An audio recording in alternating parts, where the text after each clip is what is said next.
C'était mardi dernier, au Parlement européen. Il faut entendre la colère des peuples d'Europe aujourd'hui. Certains nous disent avec aplomb que les peuples ne veulent plus de l'Europe. Ce n'est pas le peuple qui a abandonné l'idée européenne. C'est la trahison des clercs qui la menace. Les clercs, autrement dit les bureaucrates de la Commission européenne, dans le viseur du président français. Un réquisitoire contre la machine bruxelloise, au moment même où un scandale enflamme l'Union européenne. L'affaire Selmayr. Martin Selmayr est devenu en un temps record le patron des 30 000 fonctionnaires de l'Union européenne.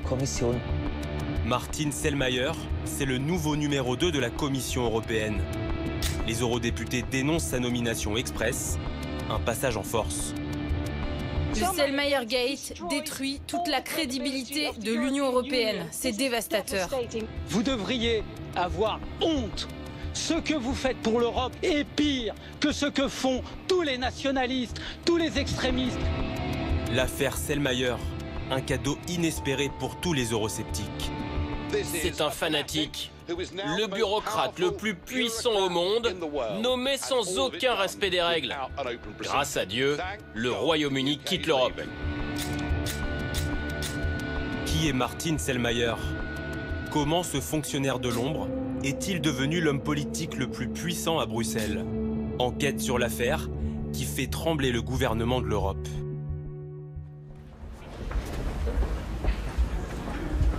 Mercredi à Strasbourg, nous avons rendez-vous avec l'homme clé de l'affaire Selmayr. Celui qui a révélé le scandale. Alors les votes sont à 12 h, donc c'est bon. Hop.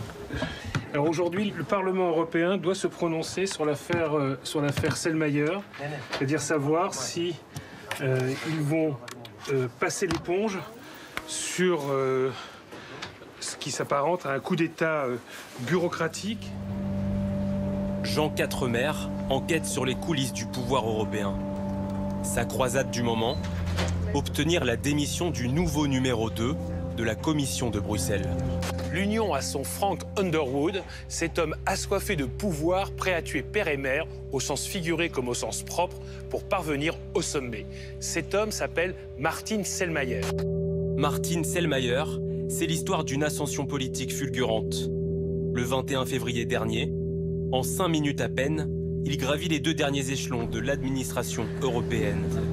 Sans aucune consultation, le patron de l'Europe le nomme numéro 2. J'ai proposé de nommer Martin Selmayr, mon actuel chef de cabinet, secrétaire général de la Commission. C'est grossier, c'est une arnaque de bas étage. Je veux dire, ça serait n'importe où ailleurs. Ça aurait fait rire tout le monde tellement c'était gros. C'est clairement une histoire de copinage, c'est surtout une histoire de clan. C'est-à-dire qu'en gros, il faut que le pouvoir n'échappe pas aux mêmes. Et donc, il était directeur de cabinet de M. Juncker, président de la Commission. Et là, avant que M. Juncker s'en aille, quelques mois avant, on le place au plus haut poste de l'administration au sein de la Commission, c'est secrétariat général. Un scandale dénoncé depuis 2 mois par Jean Quatremer. À chaque conférence de presse, il harcèle le porte-parole de la Commission. Ces institutions ne vous appartiennent pas.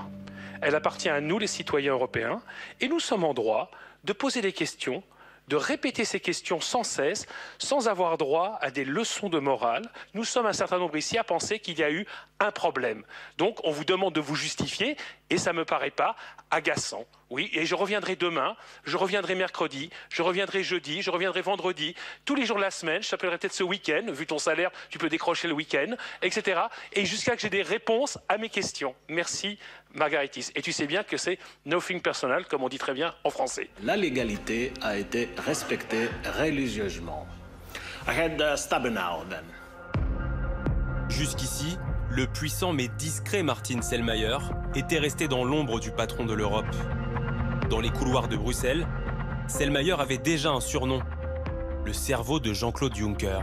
Jean-Claude Juncker, président de la Commission européenne, c'est une invention de Martin Selmayr. C'est vraiment, vous savez, le marionnettiste, celui qui est dans l'ombre et qui aurait dû rester dans l'ombre. Le vrai problème, c'est un problème politique.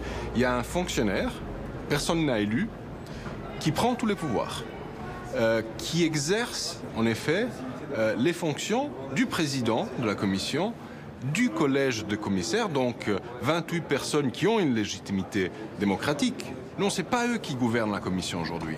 C'est, en effet, Martin Selmayr. La chute de Martin Selmayr serait une nouvelle victoire pour l'obstiné Jean Quatremer. Ça fait longtemps que le journaliste se bat contre les dérives de l'administration bruxelloise. Ça dépend parce que... Je suis correspondant de Libération à Bruxelles depuis oui, 92, quelque chose comme ça. Depuis 92. Voilà. Ça date. Le journaliste a déjà réussi à faire tomber une commission et son président, Jacques Santer. La commission, généralement, gère des fonds publics. Elle doit donc répondre aux questions que se posent tous les citoyens. Et ça ne me paraît pas anormal qu'on pose des questions et que la commission se justifie sur l'utilisation des fonds publics. Devant la menace d'une motion de censure des eurodéputés, la commission Santer jette l'éponge. Cette semaine, Jean Quatremer espérait la démission de Martin Selmayr et de Jean-Claude Juncker. Mais pour cela, il fallait que les eurodéputés votent une résolution pour améliorer l'éthique de la commission. Amendement numéro 8. Qui est pour? Qui est contre? Abstention? Tout le monde a voté? Le vote est clos. Déception pour Jean Quatremer. Là, je vais voir les députés qui sortent de l'hémicycle et ensuite je jette mon sandwich et je m'y mets. Les eurodéputés condamnent bien la nomination de Martin Selmayr, mais une large majorité a voté pour son maintien. Je suis prêt de basculer du côté obscur de la force, parce que ce qui vient de se passer, c'est la CDU. Contre. Bah oui.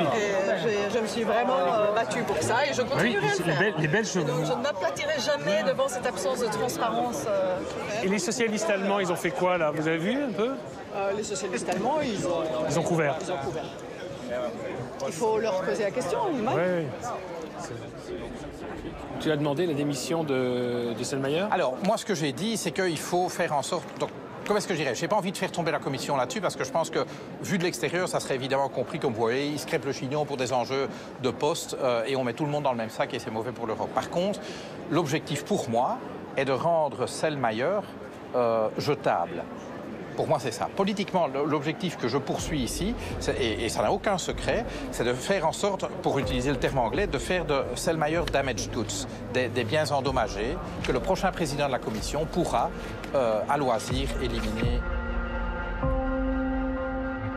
Martin Selmayr, sauvé par la crainte d'une crise politique majeure, à 1 an des élections européennes et en pleine négociation sur le Brexit. On vous sort le Brexit, les perspectives financières, les guerres commerciales avec les États-Unis, les tensions avec la Russie, etc. Mais j'aimerais bien savoir à quel moment la démocratie tombe bien. La démocratie n'a pas à tenir compte des circonstances extérieures. C'est où il y a bien eu un coup d'État bureaucratique, ou il n'y en a pas eu. Jean Quatremer va donc poursuivre son combat. Dans l'affaire Selmayr, tout le monde est perdant. Tout le monde sauf les eurosceptiques.